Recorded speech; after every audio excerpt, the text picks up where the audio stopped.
Hi there, welcome to Off Duty. I'm Wendy Bounds. Today on the show, we are celebrating the life and the work of children's author Maurice Sendak. He died today at the age of 83. He is most known, of course, for this work, Where the Wild Things Are. Earlier today, I spoke with Katie Rosman about this seminal book and about Sendak's literary legacy. Where things were not always rosy and bright in that world, but they were always very, very real. And we have Katie Rosman with us right here. She interviewed the author last year when his latest book, Bumble Artie, had come out. This, too, a book that was not so rosy and bright, but again, very, very human, even though it was about a pig. It was. We spoke to him well before the book came out. Just when he was finishing it, it took him about 3 years to illustrate it. It was the first book he had both written and illustrated in about 3 decades. And it definitely had a darkness to it. It was about a pig whose family had never bothered really to celebrate his birthday, and so he threw himself a 9th birthday party. But in the very beginning of the book, his parents, pigs, get eaten. They get killed and right. eaten. And when I interviewed Mr. Sendak about this, he said they were such successful pigs, so focused on their career that they met the ultimate demise. Is that a warning sign to all of us? Yeah, it's like a working mother. Loved it. And he illustrated many. I mean, you spoke to him out of his home in Connecticut, where he worked alone in a lot of solitude. He provided, though, the illustration, the story, or both for more than, I think, 100 titles. He was incredibly, incredibly prolific, and at early points in his career, I interviewed his editor as well. He was putting out at least 2 books a year. Things slowed as he got older. Bumble Artie actually started as an animated short produced by Jim Henson for Sesame Street that he did in '71, and the idea of this little boy, he was a little boy in the short, never left him. And when I asked Mr. Sendak why he changed Bumble Artie in the animated form from a boy to a pig in the book, he said, at their core, all boys are pigs. At their core, all boys are pigs. Well, but perhaps obviously his most famous work is Where the Wild Things Are, and the characters in there, again, they weren't always easy to be around. They could be snaggletooth, they could be mean and wry. Yeah. Let's take a look at a clip from the movie that was made off of that book. It's our family. I hope you can see how excited they are to have a king.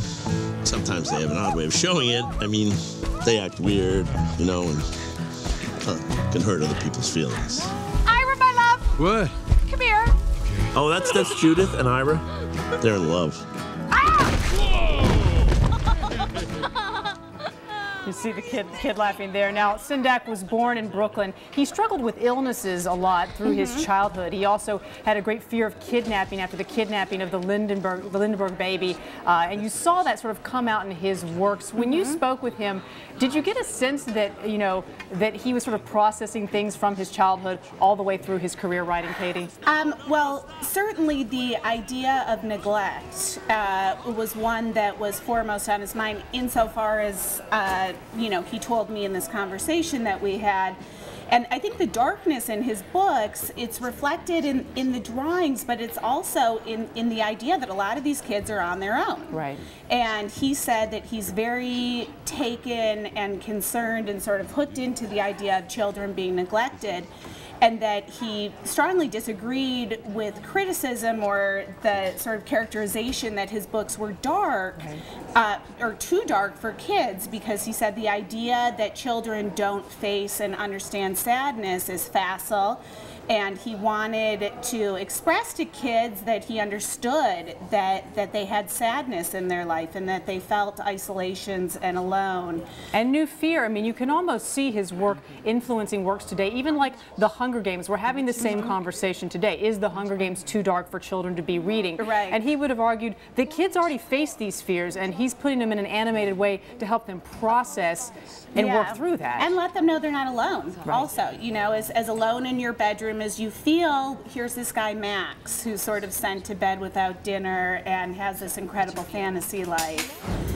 Pivoting now a bit from childhood to parenthood. Sunday is Mother's Day. Have you bought your gifts? Well, if not, we've got Kelsey Hubbard here. She spoke with our own Off Duty's Alexa Brazillian to find out her picks that go a little bit beyond the same old chocolate and flowers. Mother's Day is fast approaching, and if you're searching for that perfect gift, look no more. Alexa Brazillian, our off-duty style editor, is here with some gifts so you can celebrate mom in style. Alexa, thanks for joining us. Thank you for having me. We've got some beautiful things here. I can't wait to get to it. But you know, sometimes it's really hard to buy for mom. It really is. So you've brought together some great gifts, and we're going to start off with, I think, my favorite looking over here are these gowns, because it just looks like any stylish mother would love this. Yes, I mean, these are from Olatz, which is a really great company. It makes beautiful bed linens, pajamas, and then these, we like to call these sleeping gowns because they are just so gorgeous. And it's silk charmeuse, so it's really cozy, but also really pretty. When they actually get out of the house, they're going to need some great shoes. Yeah, so what do you have once they leave the bedroom, yeah. So these are really great. They're from Stubbs & Wooten, which is a really classic Palm Beach company, sort of the originators of, one of the originators of this slipper shape that everyone's doing now. And we love these because these are all made from natural fibers, and it's sort of a raffia, handmade in Spain. They're great for just summer strolls. And this is beautiful, green stingray pattern, isn't it? Yes, it's stingray.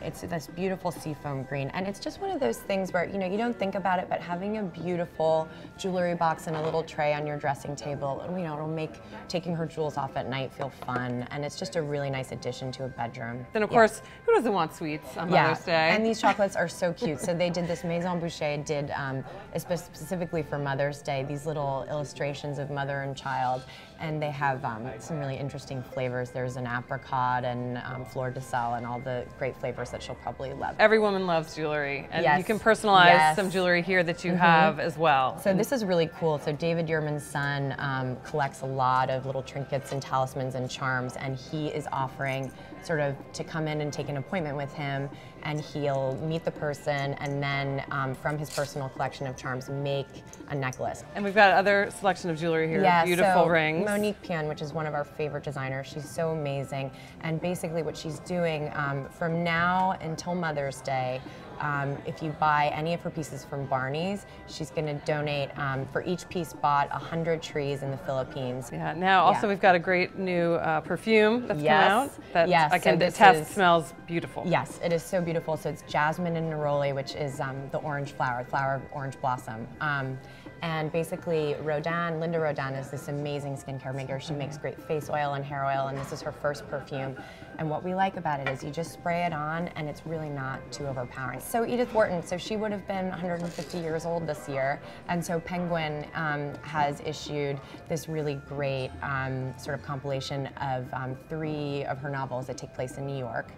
So it's House of Mirth, The Age of Innocence, and The Custom of the Country, which is great. Well, I don't think we can go wrong here. No, I think hopefully there's something for everybody here. And yes. Thank you so much, Alexa, for bringing this. I appreciate it. Yeah. Enjoy your mom's birthday and Mother's Day. Happy Mother's Day. Thank you so much. I'm Kelsey Hubbard for the Wall Street Journal. And Mother's Day is not complete without breakfast in bed. That's why we have Kitty Greenwald. She has an amazing Mother's Day recipe of crepes with cheese and berries. All you sons and daughters, take notes and go find your aprons.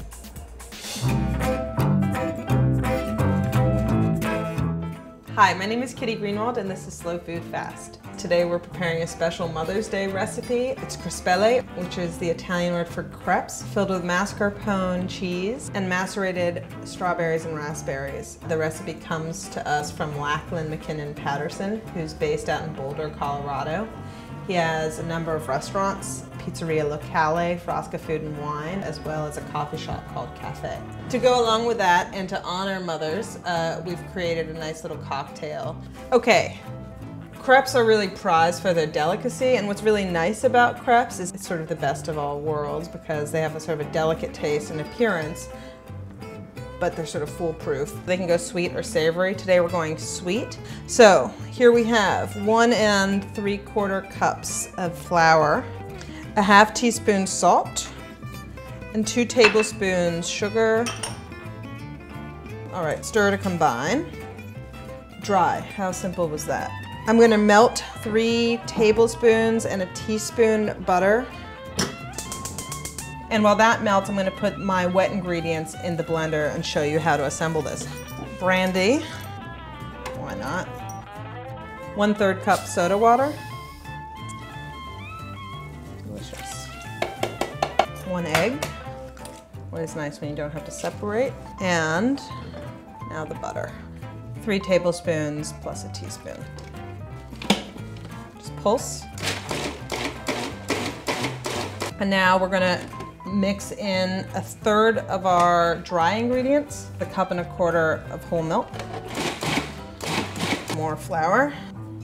I'm just gonna add it in thirds. Nice and uniform, which is what you want. So I'm gonna pass this through a strainer into a medium bowl, and the reason I'm doing that is just to take out any lumps that exist. Okay, so I'm gonna set the batter behind me and let it rest for at least 15 minutes while I assemble the berries and get the rhubarb compote going for our Mother's Day cocktail.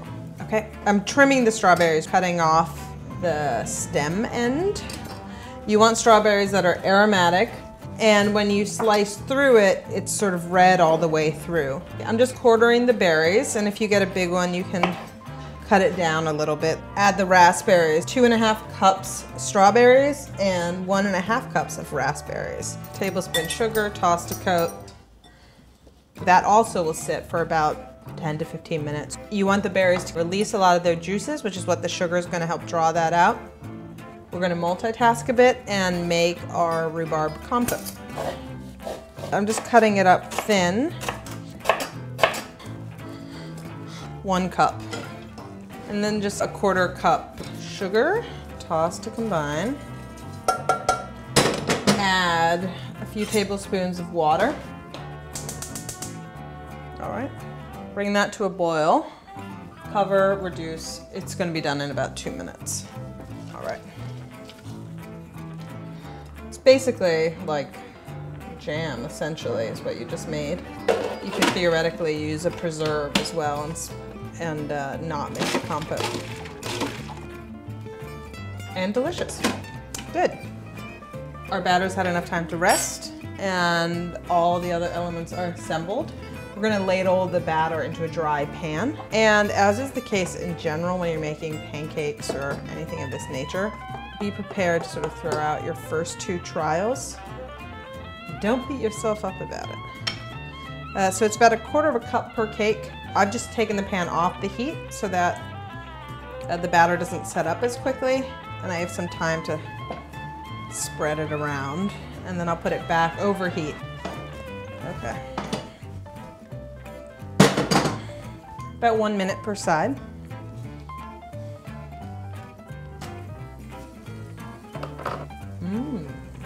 And it's starting to become a little golden in spots. So I'm going to put the filling on that side, nice and pliable. So this is about a tablespoon's worth of mascarpone. Mascarpone is room temperature. If it was cold, you would have a hard time spreading this out. Some berries. You just lay that in. Nice little combo. Okay. And a loose triangle presented nicely. Some berries over. I'm just going to dust it lightly with powdered sugar. So, complete with flowers, the whole kit and caboodle. Put some puree in there. Okay, you stir when it's about 3/4 of the way. Forgive me, I'm going to stir with a knife. And then you top it off with a champagne. Happy Mother's Day. Hope you enjoy. Crepes stuffed with mascarpone and macerated berries, and Prosecco with rhubarb puree. The mascarpone's melted and contrasts really nicely with the give of the sweet crepe. And the berries actually surprisingly provide a bit of tart sweetness to the equation. So I've tried some now, and the rest is for Mom. Happy Mother's Day. And finally, our tribute to the late author Maurice Sendak. We gathered some of the Wall Street Journal's editors and reporters to help us read from his book, Where the Wild Things Are, and share their experiences with the book as children and parents. Let the wild rumpus start. The night Max wore his wolf suit and made mischief of one kind and another, his mother called him Wild Thing, and Max said, "I'll eat you up." So he was sent to bed without eating anything. That very night in Max's room, a forest grew and grew and grew until the ceiling hung with vines and the walls became the world all around. I loved the book Where the Wild Things Are when I was young, and now I read it to my son. And when he came to the place where the wild things are, they roared their terrible roars and gnashed their terrible teeth and rolled their terrible eyes and showed their terrible claws, till Max said, "Be still." My favorite Maurice Sendak book is Outside Over There, which I just loved when I was a little girl. And I was reading it again when I was pregnant with my first child and ended up actually naming our daughter after the main character, who's a little girl who goes to rescue her baby sister from the goblins. And it just has amazing pictures and a classic kind of dark Maurice Sendak plot about the little girl whose papa is away at sea. It's a great book. And I'm going to go to my favorite part, where he says, "And now," cried Max, "let the wild rumpus start." Because here's where you actually get all the cool pictures of the wild rumpus. And when I was a little boy, I used to try over and over and over again to draw this guy with the horns, and I always failed. "Now stop," Max said, and sent the wild things off to bed without their supper. I just remember sitting on my mom's lap and her reading it to me. Definitely brings back good memories. Was that before or after the tattoos? That was actually before the tattoos. But the wild things cried, "Oh, please, don't go. We'll eat you up. We love you so." And Max said, "No." I have read this to my kids. This was not their favorite book. They were a little afraid of it in the beginning. I loved this story. I did love this story, but I loved Pierre, Who Did Not Care, was my personal favorite. And I felt like his getting eaten by the lion was an important cautionary tale for me as a child. And into the night of his very own room, where he found his supper waiting for him, and it was still hot.